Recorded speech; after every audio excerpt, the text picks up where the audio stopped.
အားလုံးပဲမင်္ဂလာပါဒီနေ့တော့ phrasal verb လေးတစ်လုံးဖတ်မိတယ်အဲ့ဒါလေးကိုပြန်ပြီးမျှဝေချင်ပါတယ်အင်္ဂလိပ်စာလေ့လာလိုက်စားတော့မိတ်ဆွေများအတွက်ပါ phrasal verb လေးရတော့သူက verb to be ကိုနောက်ကနေ cut out cut out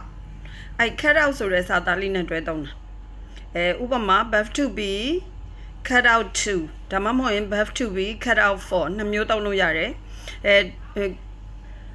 verb to be cut out to သုံးမယ်ဆိုရင် to ရဲ့နောက်မှာ infinitive verb 1နဲ့သုံးရမယ် verb to be cut out for သုံးမယ်ဆိုရင် for ရဲ့နောက်မှာ noun သို့မဟုတ် gerund verb ing သို့မဟုတ် noun phrase စတာတွေနဲ့သုံးလို့ရတယ်သူ့ရဲ့အဓိပ္ပာယ်က cut out for ရဲ့အဓိပ္ပာယ်ကဘာအဓိပ္ပာယ်လဲဆိုရင်သူကလိုအပ်တဲ့အရေးချင်းပြည့်မိတယ်လို့ပြောတာfor example အနေနဲ့နမူနာ sentence လေးပြောမယ်တကယ်ချင်းပေါ့ Amy ပေါ့Amy is cut out to become a doctor လို့မျိုးဒါဆိုရင် Amy ကဆရာဝန်ဖြစ်ဖို့အတွက်အရေးချင်းပြည့်မိတယ်အဲ့ဒီနေရာမှာ to become လို့မသုံးမဲနဲ့ဆရာဝန်ဖြစ်ဖို့ဆိုရင် to be a doctor ဒါမှမဟုတ်ရင် to become a doctor ကြိုက်တာသုံးလို့ရတယ်ပေါ့နောက်တစ်မျိုးဆိုလို့ရှိရင်တော့for noun အစုနဲ့တွဲတာလေးကိုနမူနာလုပ်ကြည့်မယ်ဆိုရင် Amy